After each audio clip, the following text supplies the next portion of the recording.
Hare Krishna. Welcome everyone to the Sunday morning session on science of self-realization.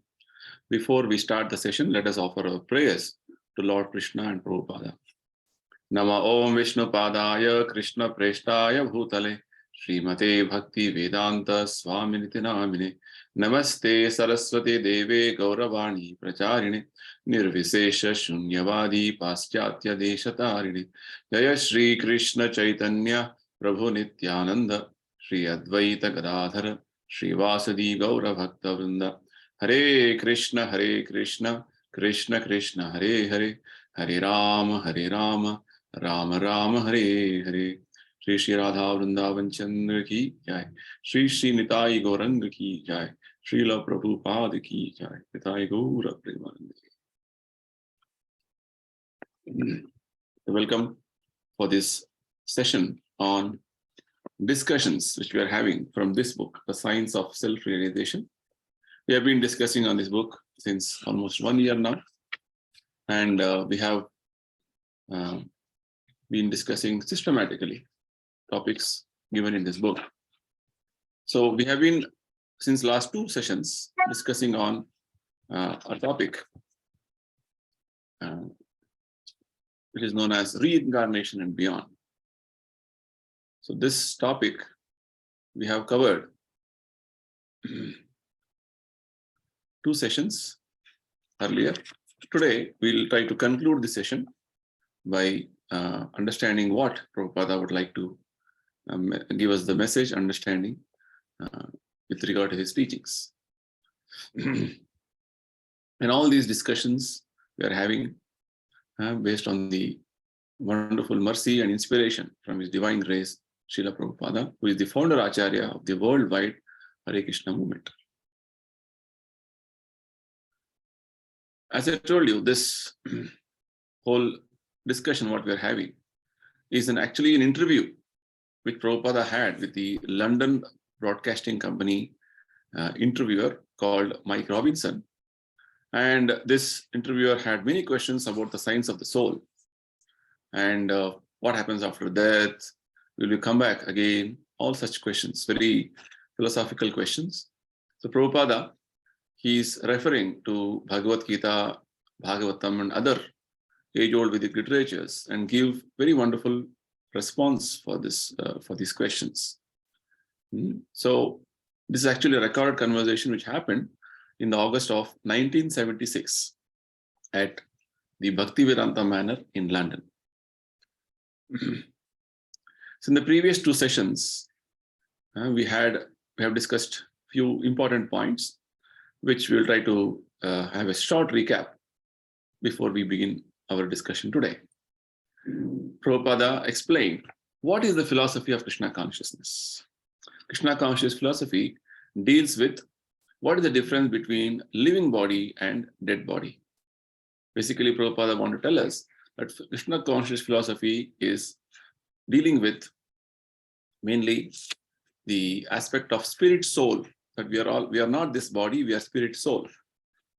Because our body has been changing continuously from our birth until now. So we as a person is the same person, constant person. So this is the philosophy of Krishna consciousness, that which is dealing with the soul. The next question which the interviewer was asking is about what is death and what happens after death. Prabhupada answered, the way right now we are changing our body from childhood to boyhood to youth, we become old. And that point of time, we leave this body. So the aspect of leaving this body, soul leaving this body and taking one more body, that is called actually death. And accepting one more body is called reincarnation or rebirth. Right? So what happens after death? So after death, life is not finished. Life is going to continue. Journey of life is going to continue. Because mostly the misconception people have is that after death, everything is finished. This is wrong understanding. And we also discussed on one important aspect of the interviewer's point of view, Does everybody's soul going to be with God when they die? People have this understanding that, oh, after we die, we'll all go to heaven. But this is not the case. Very clearly, Prabhupada explains that if one is qualified to go back to God, then he'll go to God. If he's not qualified, then he has to take one more material body. And there are 84 lakh different types of bodily forms. So according to the desire and karma of the living entity, and the laws of nature will give him a suitable body. So with this, the interviewer asked one more significant question. What does it mean being a Hare Krishna person? Prabhupada said, but actually in the Hare Krishna movement, we teach everyone about the signs of the soul. So this is such a basic education to understand about the spirit soul, that we are not this body, we are spirit soul. Prabhupada says is the ABC of spiritual understanding. So this is what it means to be a Hare Krishna person. He knows that I am not this body, I am spirit soul. As spirit soul, I am connected to Supreme Lord Krishna, and my the purpose of this life is to serve Krishna and go back to Krishna. And next, one very important question the interviewer asks is, how does this process of transmigration work? Now, Prabhupada gives an example from scriptures telling how, when you see in the in our ordinary experience, when you're passing through a rose garden, the fragrance of the rose goes into our nostrils, even though the rose flowers are quite far away. So similarly, when we die, our time is death means, as I told you, the change of the body. There is something known as subtle body. What you see is a gross body. The mind, intelligence, ego is the subtle body. Along with this subtle body, the soul is transferring itself from this body to one more body. As I told you, based on the desire and karma of the living entity, the laws of nature will give a suitable body. So as the air, fragrant air, passes through our nostrils, we can smell it. Oh, this rose fragrance, or this is some other fragrance. Like that, the soul also, in a subtle manner, in a very subtle way, transmigrates from one body to another body.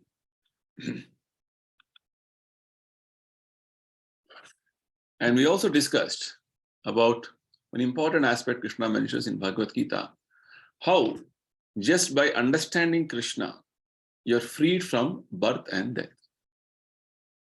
Because in the material world, we see we are all going on in the cycle of birth and death.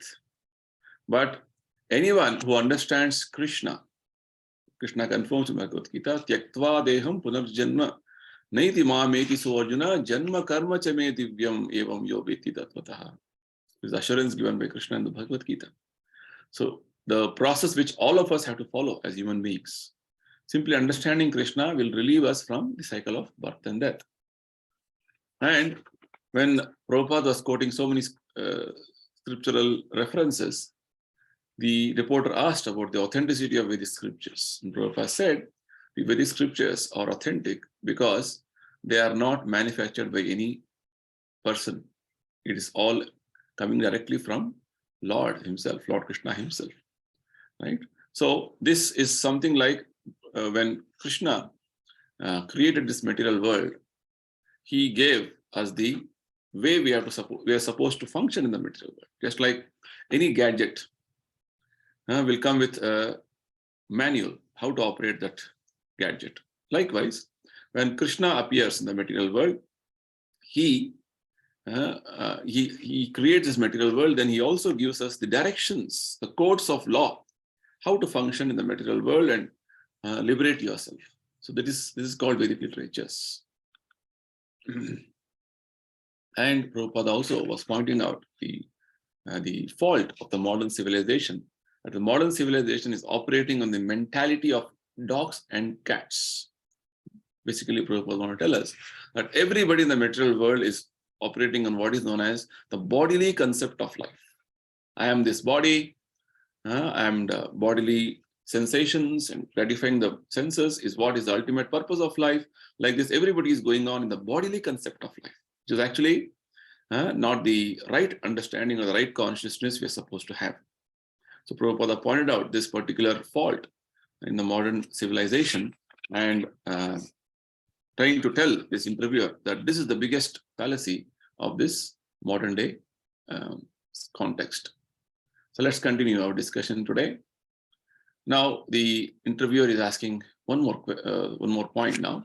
Now moving on to another point, I gather the Hare Krishna movement has some concern for areas of the world where there is suffering. Right? So Prabhupada says, yes, we have the only concern. Why Prabhupada says this, we'll see. Others are simply avoiding the main problems, birth, death, disease, old age, and death. Others have no solution to these problems. They are simply talking all kinds of nonsense. Lord Krishna in the Bhagavad Gita says, Janma Mrityu Jara Vyadhi Dukha Doshanu Darshanam. The real problems of life for everyone in the material world is birth, death, old age, and disease. So, this being the case, if we are not trying to solve these problems in life, we'll continue our repetition of birth and death again and again, life after life. That is what is happening with us since so many lifetimes. The human form of life is a wonderful opportunity for us to understand that we are going through this difficulty, this misery. Krishna says, Dukkha Doshanu Darshan, this Janma Mrityu Jara Vyadhi are the real miseries of life. Actually, everybody is trying to avoid these problems. They're trying to solve in their own way, but they're not finding a solution. So Prabhupada says, we are the only organization, only movement who is trying to solve these main problems of humanity.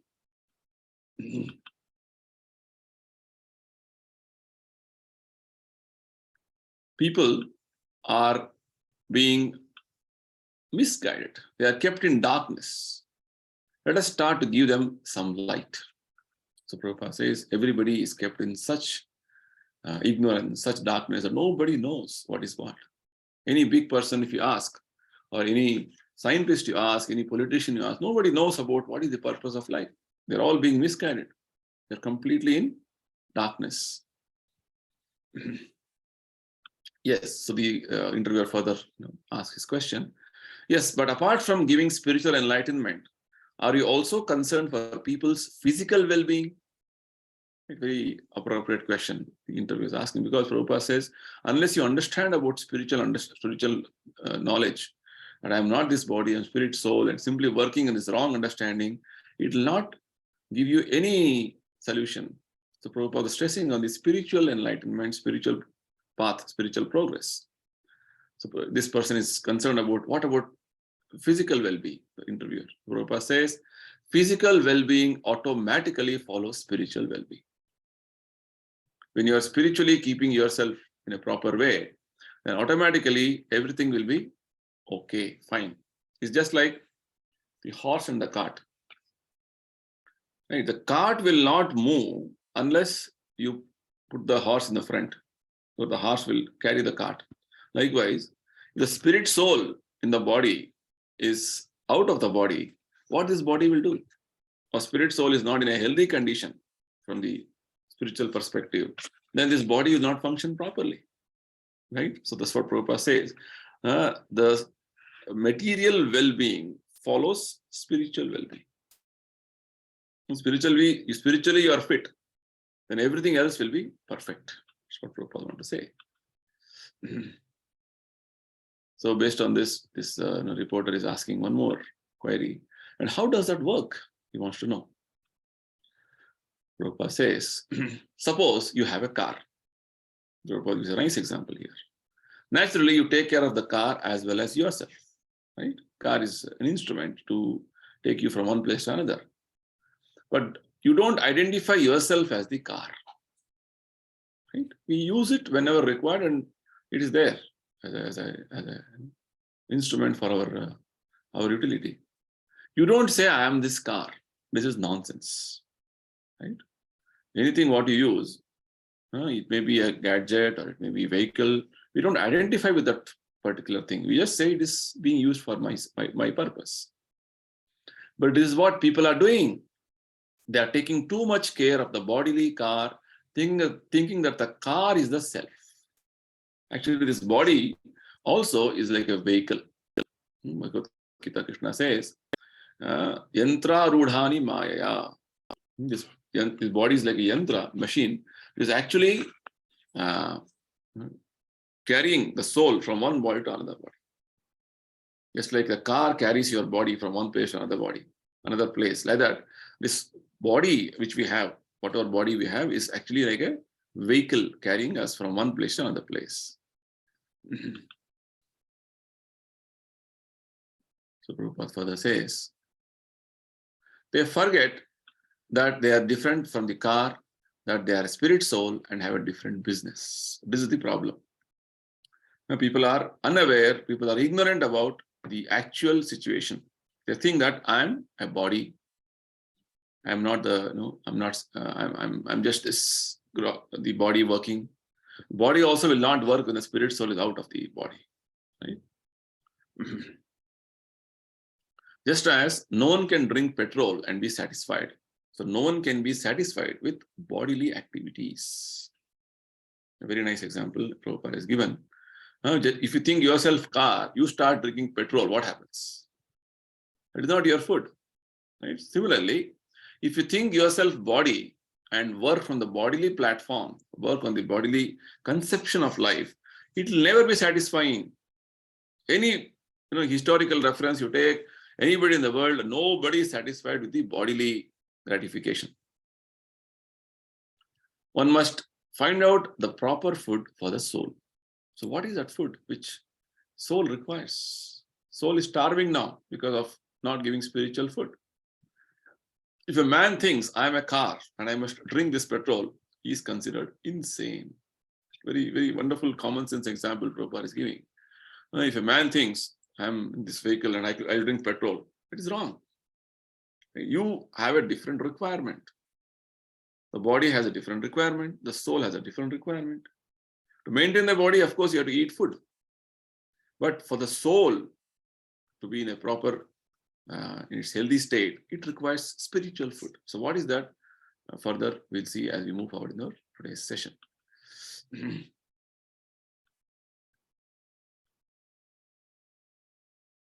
Similarly, one who thinks that he is this body and who tries to become happy with bodily pleasures is also insane. So this is the point which Prabhupada is trying to make, that we have to come to this point of understanding that I am not this body. And bodily happiness, bodily pleasures are all of no use. So one who tries to become happy with bodily pleasures is also insane. There's a quote here that I would like you to comment on. Here actually, again, this interview is having a question. There's a quote here that I would like you to comment on. I was given this literature by your people before I came. And one of the things you say here is that religion without a rational basis is just sentiment. Can you explain that? These devotees have given a book to this interviewer, Mike Robinson, and he has read that to some extent. It is asking a question from the book, where Prabhupada says, religion without a rational basis is just sentiment. Prabhupada explains. Most religious people say, we believe, but what is the value of this belief? The Prabhupada is trying to tell us that religion is not simply a belief. You may believe something that is not actually correct. Because today you have some belief, tomorrow will change your belief. So belief is not absolute in one sense. For instance, some of the Christian people say, we believe that animals have no soul. Right? That is not correct. They believe animals have no soul because they want to eat the animals. But actually animals do have a soul. Right? So the understanding which the Christians have about animals is that only humans have soul. Every other entity has no soul. So we can eat the animals because they don't have soul. They're not living entities. Prabhupada is trying to make this interviewer understand the logic with what Prabhupada is trying to explain here. So this interviewer is very curious now because he's from that background, Christian background. He says, "How do you know that the animal has a soul?" It's a very challenging question he's putting. The Prabhupada says, "You can also know. It's very simple. How you can know? Here is the scientific proof. The animal eats, you eat. The animal sleeps, you sleep. The animal has sex, you have sex. The animal also defends, you also defend. Whatever activities a human being does, everything the animal is doing. So what is the difference? There is no actually difference. Then what is the difference between you and the animal? How can you say that you have a soul, but the animal doesn't?" Very nice, question. Very nicely Prabhupada is trying to explain to this interviewer that all the emotions, all the different feelings, what you have, animal also has. So how can you, from scientific point of view, how can you say that the animal has no soul? Only humans have soul. So the interviewer is convinced. He say, "I can see that completely. What you say is very logical, scientific, but the Christian scriptures say," Prabhupada said, "don't bring in any scriptures here now. It is a common sense topic. Try to understand." Prabhupada says, common sense understanding. When a small child can understand this, let us understand this. So Prabhupada is giving a wonderful analysis now. He says, the animal is eating, you are eating, right? And the animal is sleeping, you are sleeping. The animal is defending, you are defending. The animal is having sex, you are having sex. The animals have children, you have children.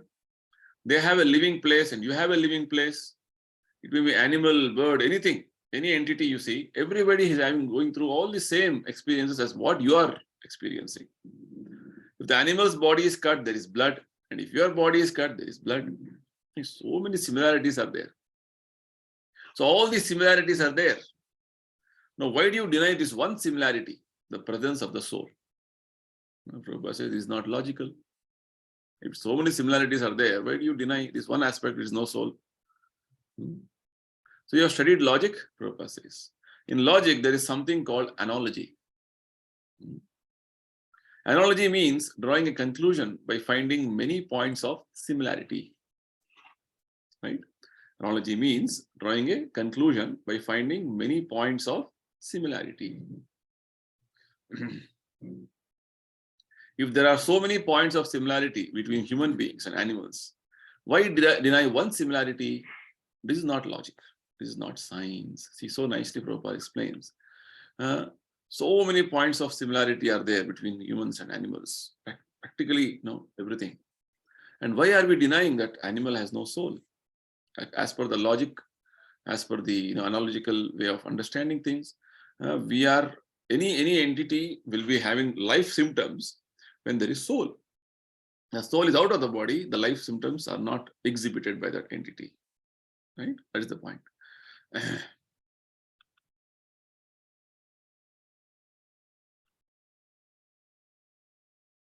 But if you take the argument and use it the other way, the interviewer is trying to make some other point. Prabhupada says there is no other way. If you are not arguing on the basis of logic, then you are not rational. Because the interviewer had this question. You're saying that this religion, which is not on the basis of rationality, it is sentiment, Prabhupada had mentioned in the book. That is what this interviewer had to ask. What does it mean? Prabhupada is explaining. If you are not arguing on the basis of logic, then you are not rational. Yes. Okay, but let's start from another hypothesis. This interviewer is asking. Suppose we assume that a human being has no soul. Then Prabhupada says, then you must explain the difference between a living body and a dead body. Right? If that is what is your argument, assumption that human being has no soul, then you explain what is the difference between living body and dead body.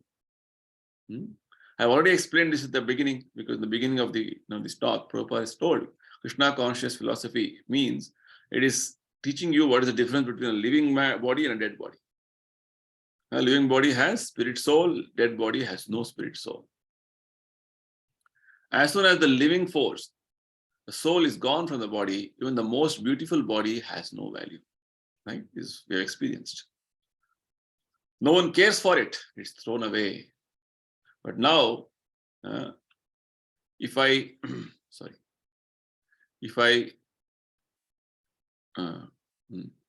touch your hair, there will be a fight. Right? That is what happens when a living person, even if you touch him, you'll ask him, what do you want? A dead body, even if you kick on the face, it will not respond because the soul is gone out of the body. That is the difference. So nicely, logically, Prabhupada is explaining. So any entity which is having life symptoms has a soul in it. Maybe the body is different. As Prabhupada explained, there are 84 lakh different bodily forms. Based on the living entity's desire and karma, the laws of nature, he is giving different type of body, awarded different body to the living entity. So in the human form of life, if we behave like animals, if we conduct ourselves like animals, we'll get an animal body. That there are 84 lakh different forms of life. Whatever you see around us as different living entities is basically, they're all going through different terms of imprisonment in the different bodies. That is the point. Right? So Prabhupada is very nicely explaining with regard to how a living entity who is actually having life symptoms will be very much conscious of his various activities. That is the distinction between a living body and a dead body. Right? In a living body, the soul is there, and in a dead body, the soul is not there. The basic difference. As soon as the soul leaves the body has no value. It is useless. Like when somebody dies, we don't want to keep the body for long. We want to, finish the final rites as early as possible. Because the body has no value. Soul has left the body. Right? This is very simple to understand. But even the biggest so-called scientists and philosophers are too dull-headed to understand it. Okay, so this is the point Prabhupada is trying to make. Such a simple, logical, scientific way of understanding. But even the so-called scientists, philosophers, or thinkers, the great brains of this whole world, not able to understand this simple point. Prabhupada is trying to make us understand that there is such a basic understanding which all of us should have, that I am not this body and spirit soul. But people are being misled about this understanding, and they don't know what is the purpose of life. They're all going on like this in the cycle of birth and death repeatedly.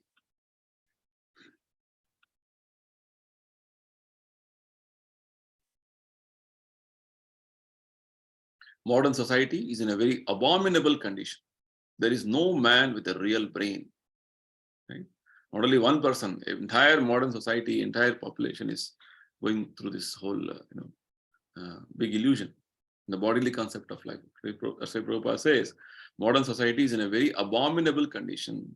There's no man with a real brain. So this interviewer is asking, are you referring to all the scientists who fail to understand the spiritual dimension in life? Prabhupada says, yes. Real science means full knowledge of everything, material and spiritual. Because unless you have complete holistic understanding of material and spiritual aspects, how will you conclude that I have understood everything? Which means you don't have a complete understanding. So that which explains the entirety or the holistic aspect of the existence with both material and spiritual aspects, both material and spiritual dimensions, is the perfect science.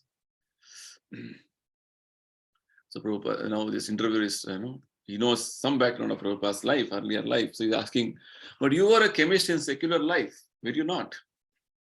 Prabhupada says, yes, I was a chemist in my earlier life, but it doesn't require any great intelligence to become a chemist. Any common sense man can do it. So indirectly, the interviewer is trying to point out, you yourself are a chemist or a scientist sort of a person, but why are you, in fact, one sense, you're not having that, that respect and honor for the scientific world.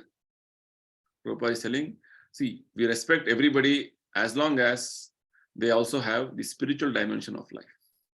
We give due respect as a person to everybody. But unless we have a spiritual dimension of life, then what happens is that The people are simply ignorant.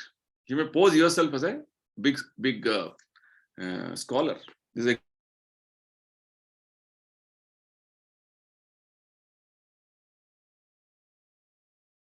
exactly what Arjuna in the Bhagavad. You're speaking like a very learned man, Arjuna, but you don't know that you're not this body, you're spirit soul. You're in the bodily concept of life. But you're speaking like a big man, like a big scholar, Pandita. So this is exactly what Prabhupada is trying to explain here, that people in the modern day context are posing themselves as great scholars, great scientists, or whatever, learned people, but they don't have this basic understanding that I am not this body, I am spirit soul. So this interview is further, speaking, selling. But presumably, you think that material science is also important. But even if today's scientists are dull-headed, Prabhupada says material science is important just so far. It is not all important. And material science may be important from the point of view of giving some comfort to the material body, but unless it gives the real solution to problems of life, it is not all important. So this interviewer is convinced with Prabhupada's answer. He says, I see. Can I come back to a question I had from before? When we were differing a few minutes ago, you were saying, don't bring the scriptures in, just use common sense. But what part do the scriptures play in your religion? How important they are? Because Prabhupada, when this interviewer asked this question about Christian scriptures say animal has no soul, Prabhupada says, don't bring scriptures here. It's a common sense understanding, common sense logic that we are this, that understand the difference between what is an animal, what is a human being. Right? Almost all features are same. Right? So then how can you deny that animal has no soul? That was Prabhupada's logic. So Prabhupada says, our religion is a science. When we say that a child grows into a boy, it is science. Right? So Prabhupada is trying to explain this interviewer that, see, what we are trying to tell you is that we are not trying to give some dogmatic understanding or some sentimental understanding. We're trying to present Krishna consciousness as an education, as a science. It is not religion. Every child grows into a boy. Right? What is the question of religion? Every man dies. So what is the question of religion? When a man dies, the body becomes useless. Whatever religion you're designating yourself, once you leave the body, then everything is over. Prabhupada gives example how there were Hindu-Muslim riots during the British time. And after the fight is over, bodies are piled up. All died. Nobody could distinguish whether he is a Hindu body or a Muslim body. Right? Only while you are alive, you are having these designations. I am Hindu, I am Muslim, I am that, I am this. Once you leave the body, nobody cares for the body.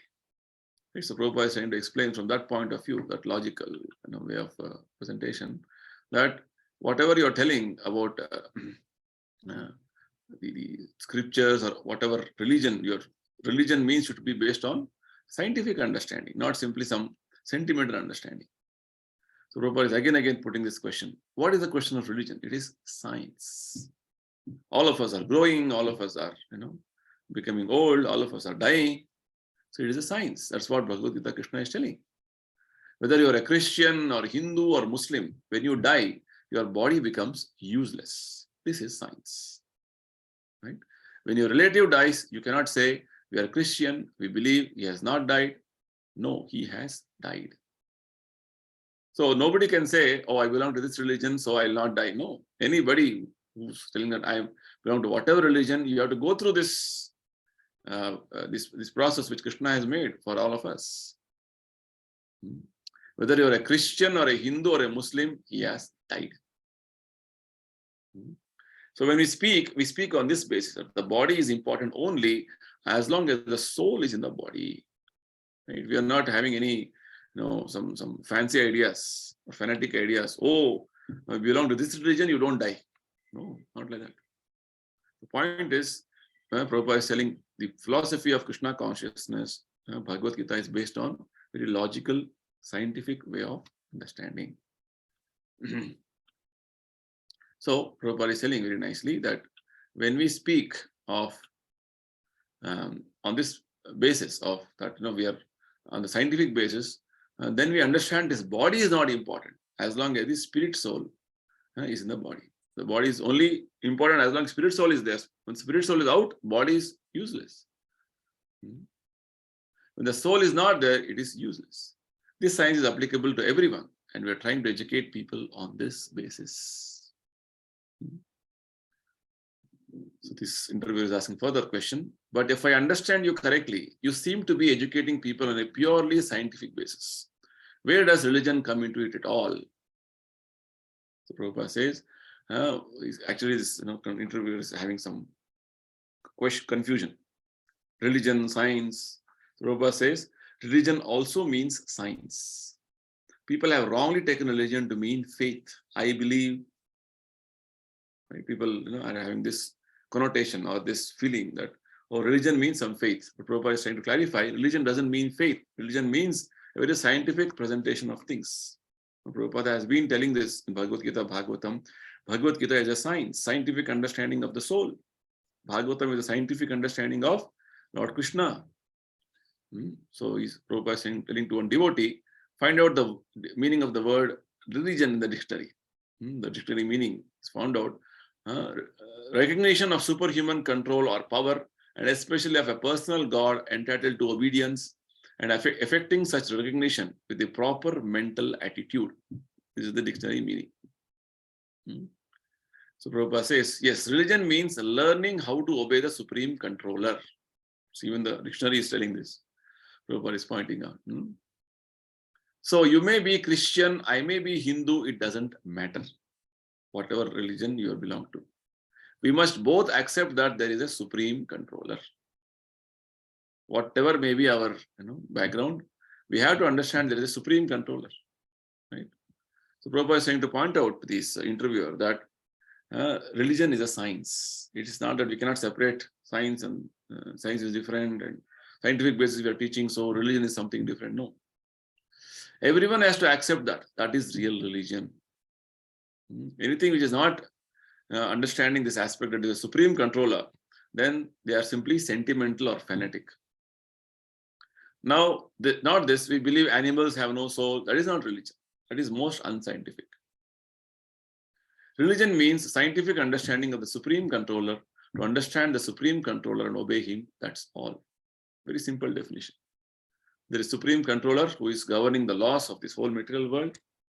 Religion means to understand acknowledge the control of the Supreme Lord, Krishna, and obey his rules. It's like even in ordinary affairs, we are law-abiding citizens, which means we obey the rules, regulations of the laws given by government, If you disobey, what happens? Then you are punished. So in the universal government of Krishna, we have to understand there are many subtle laws functioning. So we have to abide by the laws, and go on with our life. Otherwise, we will be punished by repeated birth and death. In the state, the good citizen is he who understands the government and obeys the laws of the government. And the bad citizen is the one who doesn't care for the government. Right? So if you become a bad citizen by ignoring God's government, then you are irreligious. That is what it means, atheist. And if you are a good citizen, then you are religious, as per the perspective of Lord Krishna. I see. Can you tell me what you believe to be the meaning of life? Interviewer is asking. What do you exist in the first place? Why do we exist in the first place? Is the last question which is interviewer is asking. So what is the purpose of life? Is the question which most of us will have. What is the meaning of this life? Why do we exist here? Prabhupada says the meaning of life is to enjoy. In statement in the Vedas, it is said, Anandamayo Bhyasat. But now you are on a false platform of life, and therefore you are suffering instead of enjoying. Right now, what is happening? You're only undergoing miseries, suffering constantly, no enjoyment. So-called enjoyment means relief from misery for some time. Everywhere we see the struggle for existence. Everybody is going through the struggle for existence. Everywhere we see the struggle for existence, they are simply suffering and dying. That's all. Therefore, although life means enjoyment, at the present moment, your life is not enjoyment. Right? Although life is meant for enjoyment, presently we are seeing that people are not actually enjoying, they are only suffering. But if you come to the real spiritual platform of life, then you will enjoy. This is the meaning of life. Life basically is supposed to have spiritual enjoyment. Right now we are looking for something spiritual, but we are not getting spiritual. We are misled by some material enjoyment and we are getting entangled in that way. Can you explain to me, this interviewer asked further, finally some of the stages you go through in spiritual life? What are the spiritual stages a new devotee of Krishna goes through? It's very inquisitive, saying how when a person is going through your Krishna conscious philosophy, what are the different stages of advancement he go through? Prabhupada says, the first stage is that you are inquisitive. So you say, what is this Krishna consciousness movement? Let me study it. It is the first stage. Somebody comes to, wants to know more about Krishna consciousness philosophy, what is it all about, then that is the first stage. Then, so this stage is called Shraddha or faith. That is the beginning. Then if you are serious, you mix with those who are cultivating this knowledge. Right? If you want to know more, then you associate with people who are having this or who are cultivating this understanding. You try to understand how they are feeling. Then you will feel, why not become one of them? Oh, they are so happy. They are so wonderfully living their lives with no anxiety, no any other tensions. Let me also lead a life like them. You start feeling. And when you become one of them, then all your misgivings soon go away. Like this, Prabhupada is giving example. See, our devotees, they're not going to see cinemas. They're not going to eat meat or go to nightclubs. They're very happy because their taste has changed. They hate all these things now, our devotees. Right? Anybody in devotional service, they don't want to have any material enjoyment. On this way, you make progress. Prabhupada is giving very nice understanding. Because their taste has changed, they hate all these things now. Your taste for spiritual understanding has awakened, so you don't have any more material enjoyment taste. You just give up that. There's a nice statement in Bhagavad Gita. Krishna says, Rasavarjam rasopyasya param drishtva nivartate. When you develop a higher taste for Krishna's service, automatically all the lower tastes you will not hanker for. So on this way, you make progress. First, faith, then association with devotees, then removal of all misgivings, then firm faith, then taste, then God realization, and then love of God, the perfection. That is called first-class religion.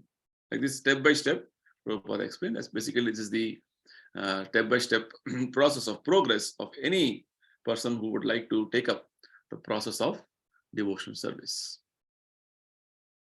Not some ritualistic ceremony of I believe, you believe. That is not religion. So Prabhupada is trying to explain how Krishna consciousness is a scientific way of presentation. It is an education which everybody in this material world can go through and perfect their lives. So that is cheating. If somebody says, oh, I believe this, I believe that, there is no just some sentiment and some fanatic way of working. No, that is not actual religion. It is cheating. Real religion means to develop your love for God. Right? So you should always test how much you have developed love for God. That is the perfection of religion. So the interviewer is very much obliged for Prabhupada's wonderful time and all the wonderful way he explained everything to the interviewer. So he's telling, thank you very much for taking time talking with me. It's been a pleasure talking to you. Prabhupada says, Hare Krishna. So with this, we conclude our session today. Thank you everybody for joining this session today. So we will try to address any questions you have. You can write in the comment box. We'll answer those questions through the comments. Thank you everybody. Hare Krishna. Jai Srila Prabhupada.